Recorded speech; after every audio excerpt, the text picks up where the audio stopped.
Buenos días a todas las personas presentes. Es un placer saludarles y estar el día de hoy.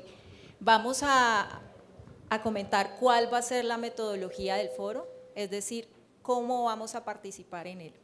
Vamos a tener dos paneles, uno en la mañana y otro en la tarde, y cada uno de los paneles va a tener 4 momentos. Un primer momento en donde nuestros invitados e invitadas van a hacer una presentación de 15 minutos. Nosotros sabemos que ustedes van a estar muy reflexivos en ese momento, entonces vamos a apoyarles con el control del tiempo.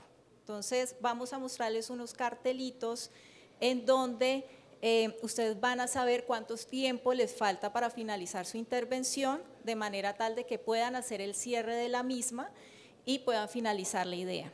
Vamos a tener un segundo momento en donde nuestros invitados e invitadas van a conversar en torno a unas preguntas orientadoras que el moderador de la mañana, ese homo, les va a compartir, y en el caso de la tarde vamos a tener una moderadora que se llama Dora Lucy, que está también por acá en el público.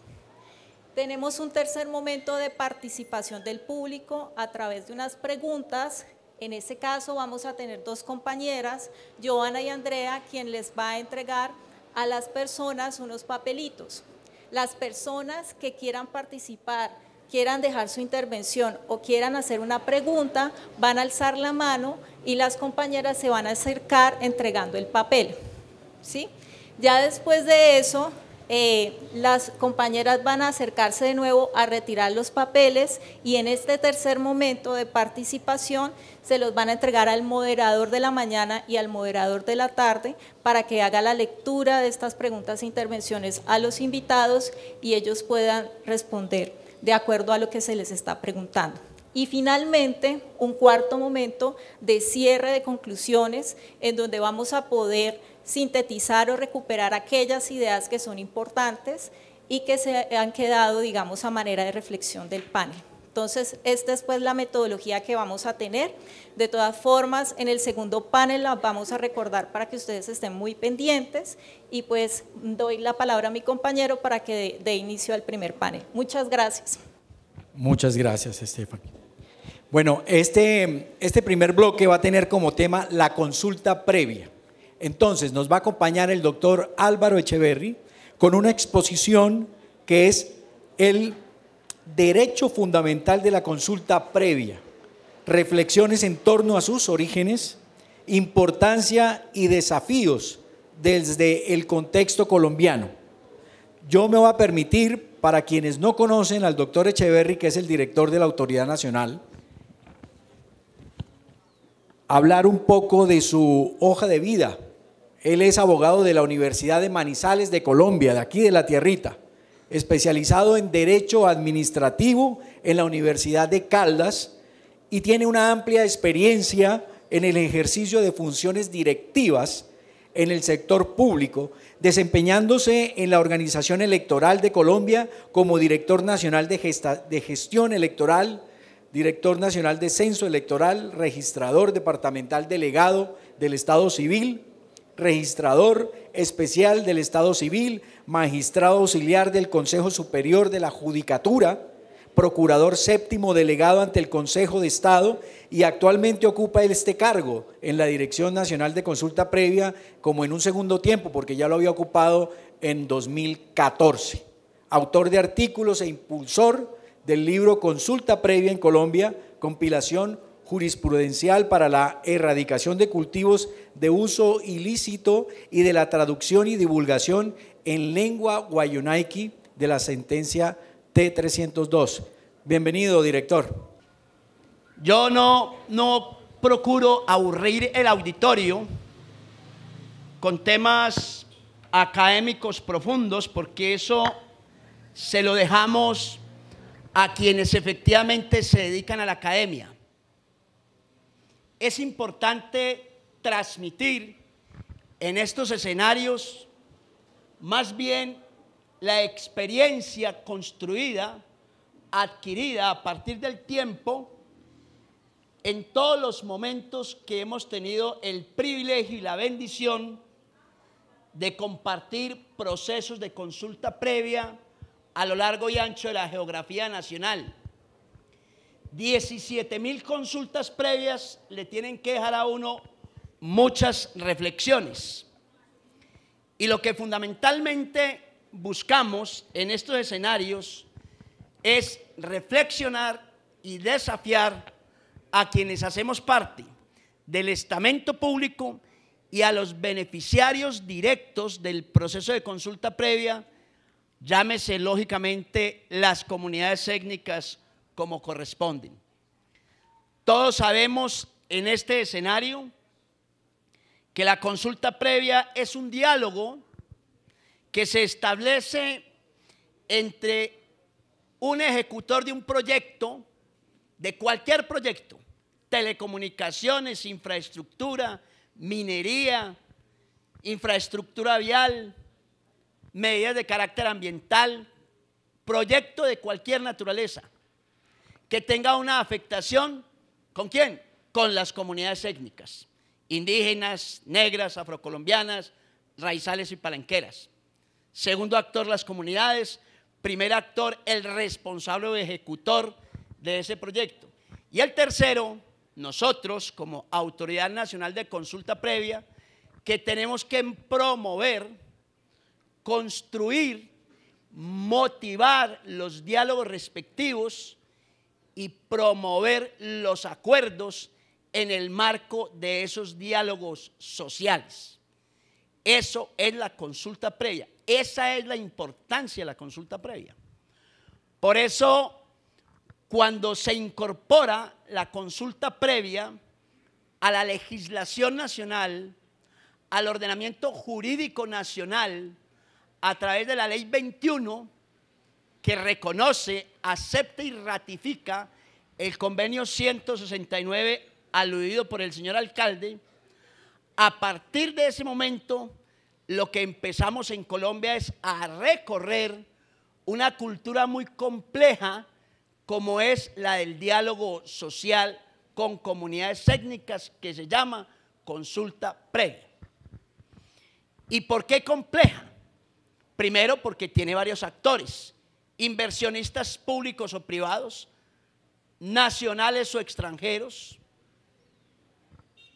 porque tiene a las autoridades étnicas, porque tiene las comunidades étnicas como colectivo, cuando teóricamente nos separan visiones e intereses de carácter social, económico, cultural, espiritual, etcétera, etcétera.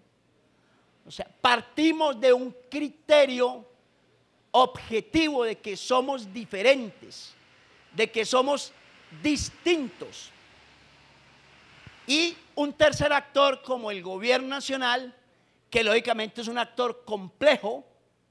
¿Por qué razón? Porque obedece a la orientación política y de estrategia que cada gobierno le quiera imprimir a la acción gubernamental. Eso, no más eso, permite definir un primer criterio. La consulta previa es un diálogo complejo. Es difícil, no es sencillo.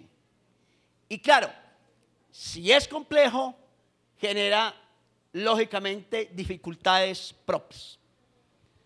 ¿Por qué lo trajo el convenio 169 de la OIT, de la Organización Internacional del Trabajo? Porque parte de un presupuesto que permitió recorrer en el tiempo una lucha y resistencia de las comunidades étnicas para que se reconozcan sus derechos. O lo voy a decir de otra manera. Primero, para que cesara la perturbación de sus derechos, para que le pusiéramos fin a la discriminación laboral, para que le pusiéramos fin a las dificultades de acceso a derechos a la salud, a la educación. El primer proceso histórico para la consolidación del derecho fundamental a la consulta previa fue la resistencia y la lucha de los pueblos étnicos. O sea, la concesión del Estado al incorporar al ordenamiento jurídico nacional. La consulta previa es producto de muchos años de lucha y de resistencia de las comunidades étnicas. Eso es lo primero que hay que decir. Y claro, los estados reconocen el proceso de consulta previa, pero aquí viene una reflexión. Una reflexión en el entendido que a hoy solo 24 países del mundo han reconocido la consulta previa como un mecanismo de diálogo que ponga fin a esa discriminación histórica. Ojo al dato, 24 países. ¿Y por qué les digo ojo al dato? Porque a quienes anuncian de manera repetida la consolidación de criterios a nivel de Naciones Unidas, en Naciones Unidas votaron por este derecho como derecho en la Declaración de los Pueblos 143 países y solo 24 han incorporado la consulta previa. El lenguaje protocolario diplomático no va más allá en la materialización de derechos étnicos. Eso es lo que tenemos que ponderar nosotros como comunidades étnicas en Colombia. Colombia fue el cuarto país del mundo de los 24 que han aprobado solamente la consulta previa. Fue el cuarto país del mundo en aprobar la consulta previa. Nótese bien, 143 países en Naciones Unidas incorporaron su aquiescencia, su reconocimiento al valor fundamental de la consulta previa. 143 países elevan su declaración política, mientras solo 24 países del mundo lo incorporan a su legislación. O sea, la distancia entre el querer y el hacer de los estados, entre el querer de Naciones Unidas y el hacer, o sea, la incorporación real y efectiva del derecho a través del convenio OIT, solo lo hemos asumido 24 países, nosotros el cuarto país del mundo. Ese es un avance que hay que reconocerle a Colombia. Eso es importante aceptarlo, porque 143 países votando y 119 no lo incorporan. ¿Cuál es la pregunta? Porque hay poderes económicos, hay poderes políticos que se niegan a reconocer el derecho de las comunidades étnicas a tener un diálogo especial, real y genuino. Y eso lo tiene Colombia. Y lo digo en voz alta y lo digo de manera subrayada, porque a veces no le reconocemos a la nación lo que constituye también una voluntad política de avanzar en un proceso que mundialmente es complejo, tan complejo que solo 24 países en el mundo han incorporado OIT, mientras 143 se van a votar políticamente allá en Naciones Unidas, a decir que qué bueno, pero que qué bueno no es bueno, porque no lo llevan a sus legislaciones internas. Eso la gente lo tiene que saber y sobre eso la gente tiene que reflexionar. Y ahí yo quiero llamar poderosamente la atención. Oiga, que la consulta previa en Colombia tiene muchos problemas. Pues claro, obvio. ¿Cómo no va a tener problemas si ha hecho 17.000 consultas previas? Si es el país del mundo que más consultas previas hace. Es de los pocos países del mundo que le hace consultas previas a todas sus comunidades étnicas, indígenas, negros, afrocolombianos, raizales y palenqueros. Pues claro, tiene que tener muchas dificultades. Cuando uno afronta el ejercicio de un derecho fundamental, pues lógicamente que no tiene ni institucionalidad, no lo conoce, que lo tiene que ir haciendo en la ejecución, en el hacer, lo tiene que ir construyendo, Pues claro que tiene que tener muchos problemas. Hoy tenemos una ventaja de este derecho fundamental en Colombia. Tenemos la ventaja que con 17.000 procesos de consulta previa en Colombia, 10.000 vigentes, de los cuales 4.200 están en La Guajira, oigan ese dato, 4.200 en La Guajira, el 34%, ¿sabe qué hemos aprendido? Tenemos las lecciones de las buenas y de las malas prácticas. Eso no lo tiene otro país del mundo. Los demás países del mundo no están en los 24 que la han aprobado. Y ningún país dentro de los 24 que hemos aprobado, ninguno tiene la experiencia material y real que tiene Colombia en el desarrollo de 17.000 procesos de consulta previa. Ahí, eso ya nos permite hablar con autoridad en cualquier escenario de hermanos y hermanas de comunidades étnicas a decirle, cuidemos ese derecho fundamental. Cuidémoslo y construyámoslo entre todos. Construyámoslo de una manera diferente a partir del momento en que 17.000 consultas nos dan la posibilidad de determinar cuáles han sido las buenas y las malas prácticas. Eso es lo que tenemos que hacer.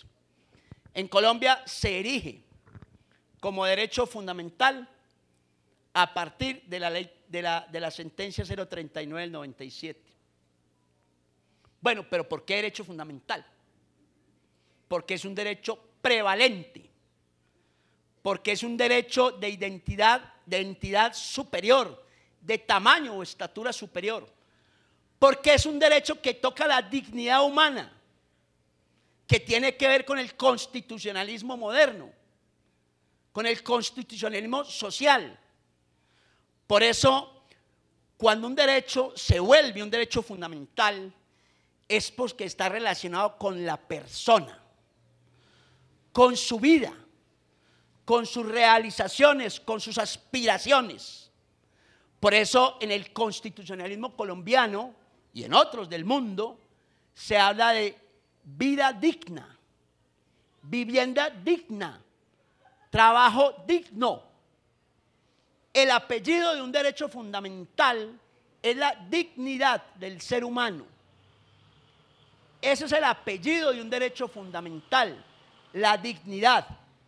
Cuando uno realiza un derecho, cuando uno materializa, logra un derecho y es de carácter fundamental, es porque se está relacionando directamente con nuestra calidad de vida.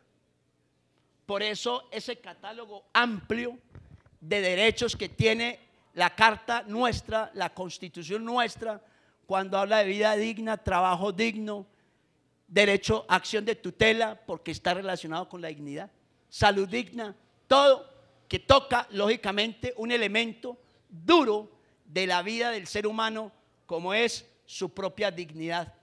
En eso la Corte le ha dado a la consulta previa, le ha dado una estatura que lógicamente demandaban como aspiración y realización los pueblos étnicos.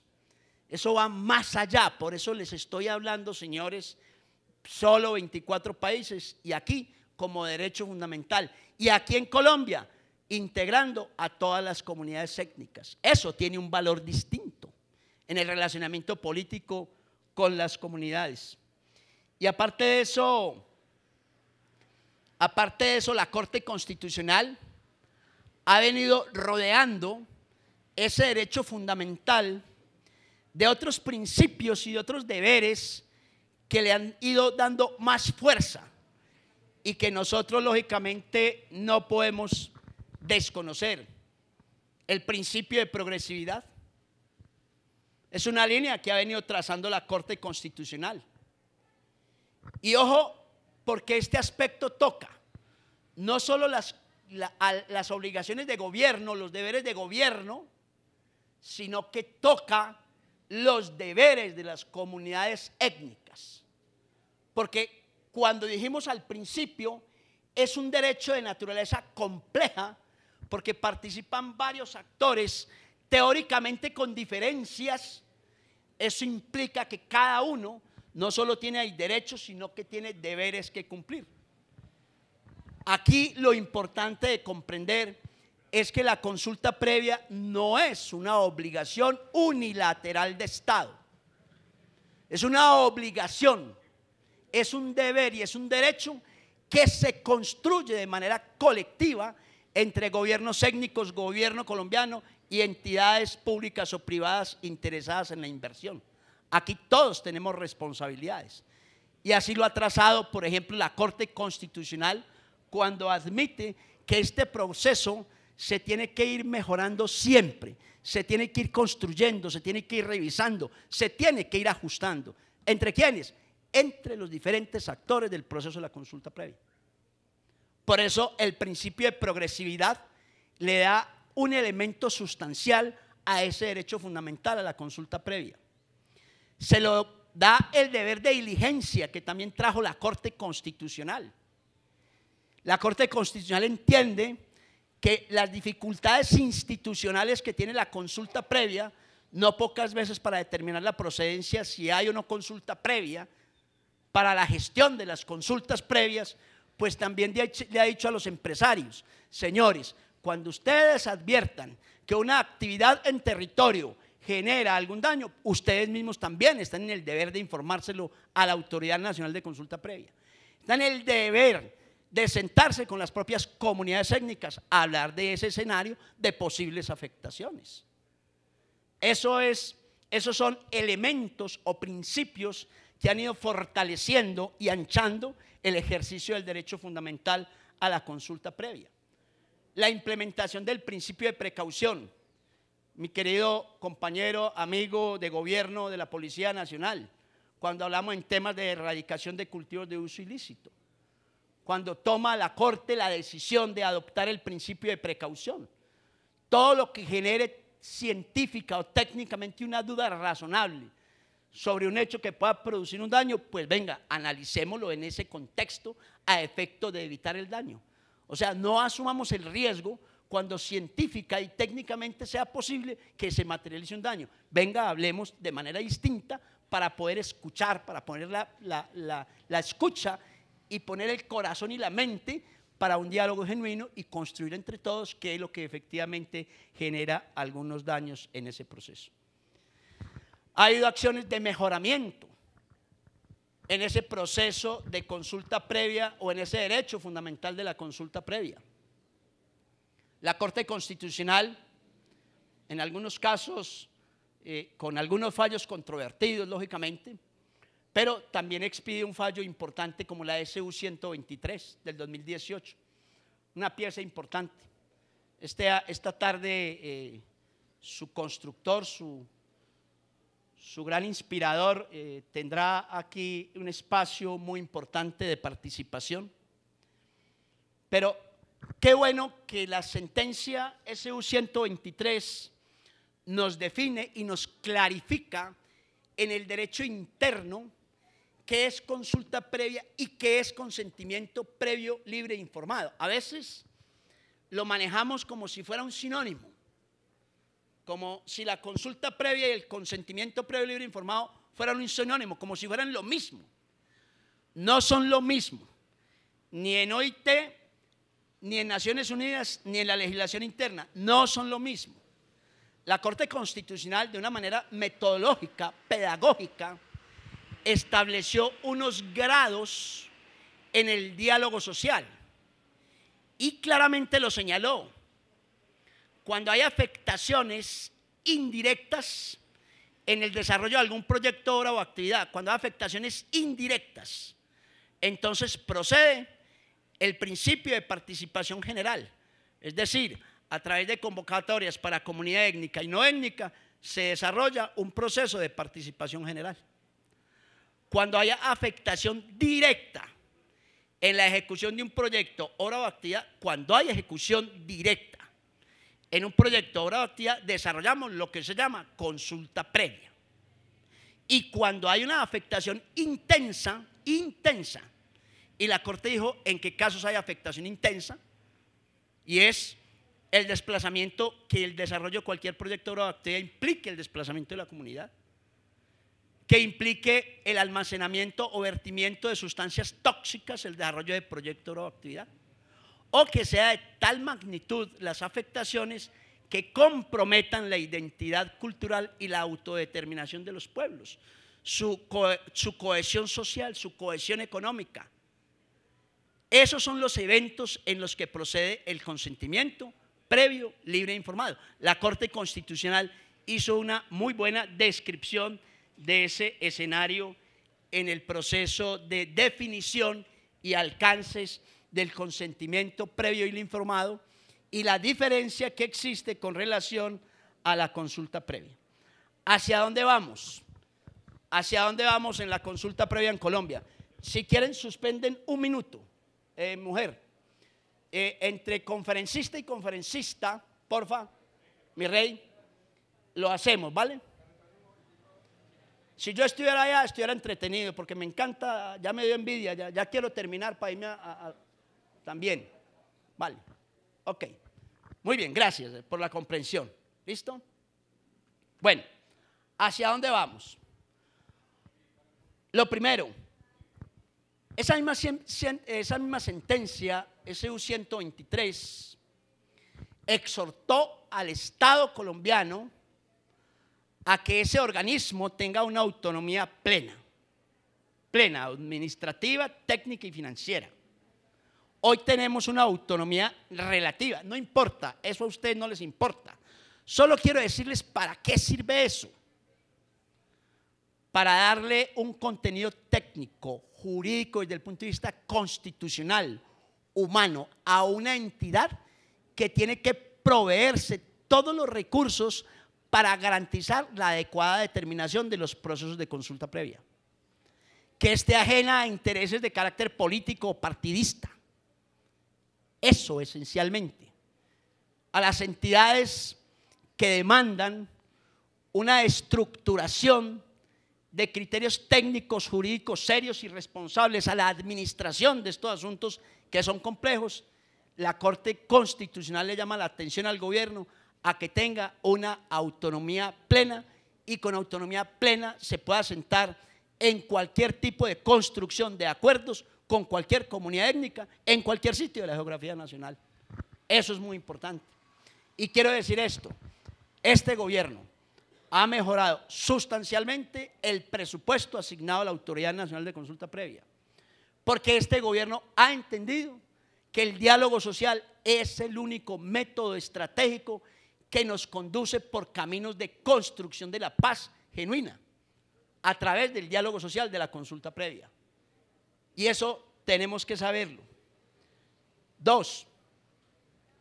La semana entrante, doctora Yamile, usted que es la dueña de la plata en la Autoridad Nacional de Consulta Previa, la semana entrante estamos firmando un contrato con la Universidad Nacional, por fin, después de un año de lucha, y vamos a construir los lineamientos técnicos para determinar la procedencia de la consulta previa, para determinar cuándo tenemos que aplicar el principio de precaución, cuándo y cómo aplicamos el deber de diligencia que tienen las entidades públicas y privadas para garantizar el derecho a la consulta previa de las comunidades étnicas, o negarlo cuando no haya afectación con un sustento jurídico y técnico científico muy bien estructurado.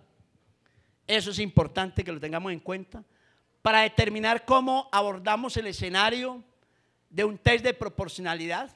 Más adelante seguramente hablaremos de ese tema, pero eso es un tema que hay que definirlo, hay que construir lineamientos técnicos en ese escenario. Hay debilidades y fragilidades en la instrumentalización del proceso de consulta previa en Colombia. Y lógicamente esas debilidades las purgamos como acciones como esta. Esto no lo preparé para venirme para acá, quiero decírselos. No me preparé para venir a decírselos aquí. Esto fue incorporado dentro del Plan Estratégico 2022-2026. Está incorporado dentro del Plan de Acción.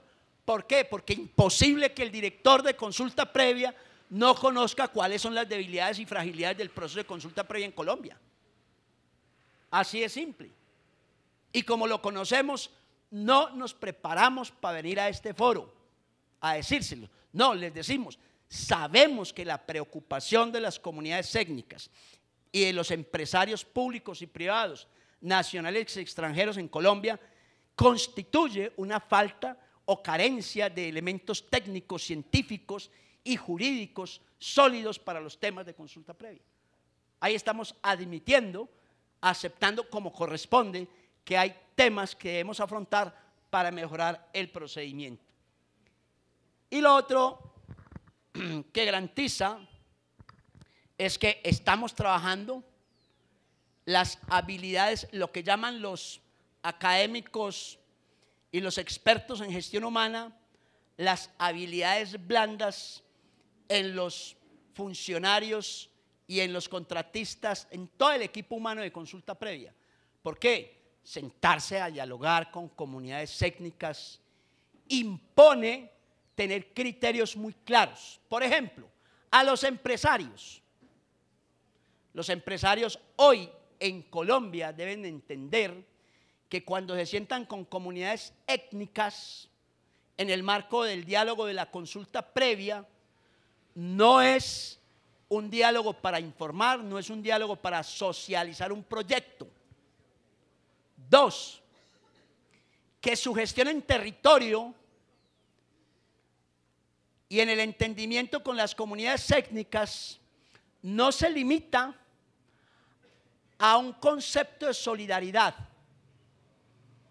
Es decir, a que hay un proyecto, obra o actividad y que las empresas de manera generosa le aportamos a las comunidades porque pobrecitos necesitan para un proyecto productivo.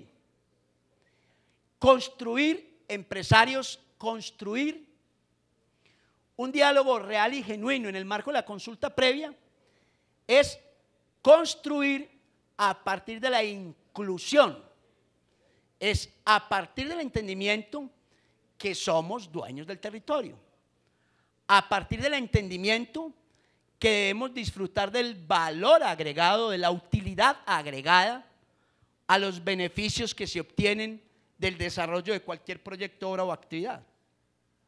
Dicho de manera simple, señores empresarios, ya no es un tema de cómo me relaciono con la comunidad, ya no es el tema de solidaridad porque pobrecitos, es un concepto de inclusión y de reconocimiento en beneficios y utilidades. Estamos transitando en ese momento de la historia de consulta previa en Colombia, estamos transitando ese pedacito, un pedacito de tiempo que es sensible, pero que lo construimos entre todos, no lo podemos construir de manera independiente y autónoma. Comunidades, aquí también hay reglas para las comunidades. La inclusión se construye con reglas éticas. La inclusión se construye no con mecanismos de poder político. No es que aquí mando yo, no. Se construye con un sentimiento de armonía, de cohesión, de respeto, en medio de la diferencia. Claro que somos diferentes, pero las reglas para observar en estos procesos son reglas de carácter ético. Beneficios de la consulta o derivados de la consulta previa son colectivos. No son para intereses particulares o propios, ni de asesores, ni de líderes indígenas, ni de líderes negros, ni de líderes afrocolombianos, ni de raizales, ni de palanqueros. Porque dentro de lo que hemos aprendido en la consulta previa es en qué se equivocan los empresarios, en qué nos equivocamos nosotros y en qué nos equivocamos nosotros como comunidades étnicas. Y eso hay que ponerlo aquí en el escenario o en todo escenario de conversación académica. Porque ninguno de esas partes que integramos el proceso de consulta previa podemos quebrantar líneas éticas. Porque aquí lo que estamos obligados todos es a interpretar que este derecho es un derecho de naturaleza colectiva. Colectiva. O sea, el beneficio es colectivo. El beneficio no es de carácter individual y de carácter particular. Y entonces, Así como con todo rigor y entusiasmo y pasión, llamo la atención de empresarios a que cambien ese concepto de solidaridad social empresarial para hablar en el marco de la consulta previa y lo edifiquen a partir de un concepto de inclusión, de reconocer que el otro también es gobierno y tiene derechos. Así también hay que llamar la atención de comunidades étnicas. Así como llamo la atención de la autoridad de consulta previa en el sentido que hay que mejorar la instrumentalización para determinar cuándo hay y cuándo no hay consulta previa y cómo gestiono bien una consulta previa. Me toca llamar la atención con afecto y con respeto de las comunidades a decirles, señores, este es un derecho de carácter colectivo y no es para avanzar en la línea de intereses de carácter particular y concreto que lo único que hacen es romper la cohesión de las mismas comunidades étnicas. No es el caso de esta región, quiero decírselo. Pero nos toca con dolor decir también que en muchas regiones del país hemos deteriorado el proceso de consulta previa, la cualificación de este derecho fundamental, producto de que hemos quebrantado las reglas éticas empresarios, comunidades y gobierno. Por eso, cuando estaba instalando, ¿cuántos minutos llevo? 20, ok. Por eso, cuando estaba instalando alcalde y secretario de gobierno, les dije, celebro que estén aquí. El diálogo social hay que enfrentarlo sin pereza, sin protocolo.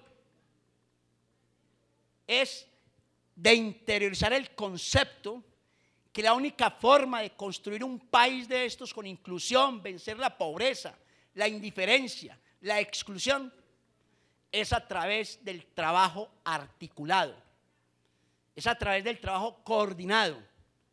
Si algo, queridos ponentes, nos ha enseñado la Corte Constitucional en estos últimos años de sentencias y jurisprudencias de la Corte Constitucional en torno a los procesos de consulta previa, es la fatídica, lamentable, reprochable falta de articulación entre el gobierno. Y la Corte ha dicho algo sobre lo cual tenemos que reflexionar todos los servidores públicos, todos. Esto se construye si el gobierno funciona como gobierno, no como gobierno nacional, gobierno departamental o gobiernos municipales. La Corte ha aprendido que la única forma de que lo hagamos, alcalde, señor secretario de gobierno, es que entendamos que la acción de gobierno es una acción única. Claro, hay gobiernos departamentales y municipales a efectos de distribuirnos algunas cargas legales y determinar los sistemas de elección y escogencia de nuestros mandatarios. Pero no hay varios gobiernos, porque así lo ha dicho la Corte Constitucional. Inclusive de nuestro lenguaje tiene que desaparecer, es culpa del ministerio, es culpa del alcalde, es culpa del gobernador. No, es siempre como pensamos como gobierno, porque como nosotros tenemos el deber de salvaguardar la adecuada prestación de servicios, el efectivo reconocimiento de derechos de las comunidades étnicas y las no étnicas, en este caso las étnicas, señores, esa acción es una acción de gobierno. Eso sí permite el reconocimiento y respeto de derechos humanos. Eso sí permite incorporar el concepto de respeto y reconocimiento de los derechos humanos, que nos sintamos como un gobierno.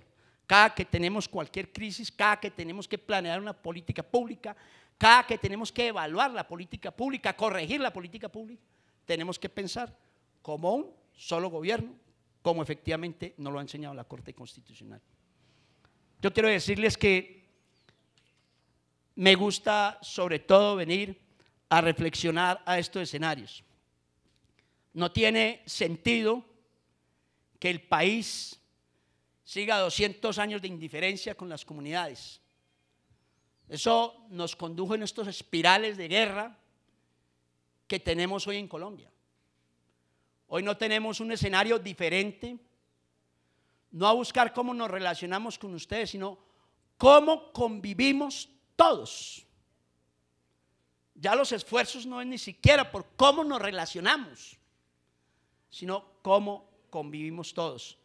La consulta previa, que es un diálogo social complejo entre empresarios, gobierno y comunidades, es la mejor opción que tenemos todos para materializar anhelos, en la medida que lo cuidemos,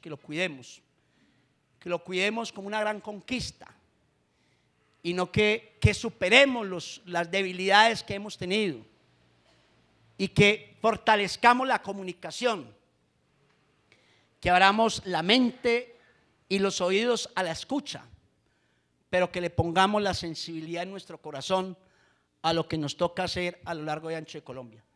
Quienes, doctora Esther, Carlos Ariel, Alejandro, Aquiles, hemos tenido que vivir la vida de nuestros hermanos y hermanas en La Guajira, quienes de alguna manera desde la academia o desde las instituciones lideramos procesos para superar el estado de hambre en el departamento de La Guajira.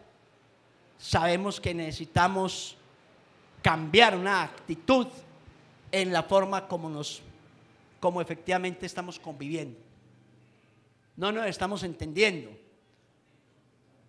en muchos escenarios de la vida, y a mí me emociona, lo decía esta mañana Exeomo, me emociona representar la bendición de ser por segunda vez director de la Autoridad Nacional de Consulta Previa, porque yo creo en el diálogo genuino, y en cada palabra de las que les expresé tengo mi pasión de trabajo todos los días y todos los meses y cada instante de mi vida. Yo sí quiero ver esta patria de verdad en un sendero totalmente distinto. Yo creo que ya tenemos que superar esos escenarios de presión política, de poder político. Venga, hagámoslo así para que… No, maestro. Esto es reconocernos como lo que somos, con dignidad. Por eso es consulta previa un derecho fundamental, porque toca la calidad de vida del ser mismo, sus realizaciones y su forma de vida. Dios les bendiga. Muchas gracias, doctor Echeverry. Yo me permito antes…